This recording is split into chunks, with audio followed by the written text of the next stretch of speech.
Hi, my name is Bob.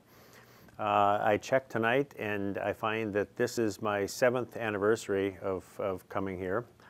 I started in January of 2003. And I only knew about the place because I saw an ad or it wasn't an ad, it was an article on Josh Golder in the Boston Globe, I believe, or maybe it was the Newton Tab.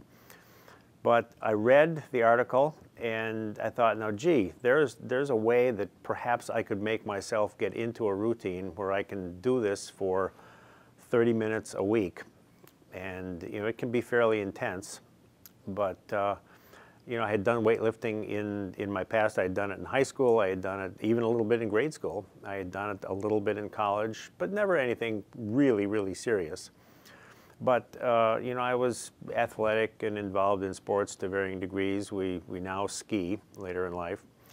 And I figured if I could just do something to keep the muscle tone that I had managed to get and more or less preserve over the years, that would be a good thing. Well, so I started. And the proof is in the pudding. You never know if you're going to keep going on these routines. But I just kept coming back. And of course, Josh handed over the reins to Anne-Marie.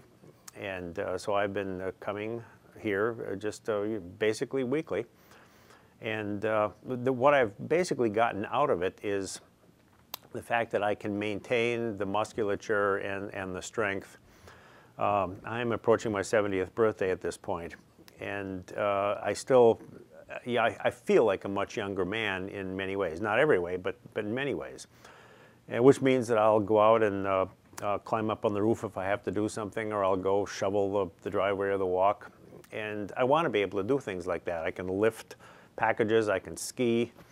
I don't really do anything extraordinary, but just keeping this degree of muscular strength has given me a good sense of myself and a feeling that I can do the kinds of things that I want to do. There, I think, are other benefits, and I can't tell if I've gotten those or not. The strength training is supposed to be good for bone growth, things like that. I do have some osteoporosis, and maybe it would have been worse. I really can't tell. But the overall enjoyment that I get out of this is that I look and feel better, and I can do the things that I want to do.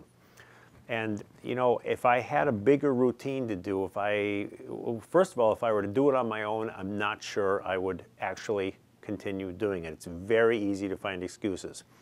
And in here you go through ups and downs too. There are periods where it's a real drag. You come in and you just don't feel like you want to go through it. And somehow I've been able to keep doing it, probably because I'm paying for it and somebody's there and, to make me do it. And I feel like I need to appear to do that.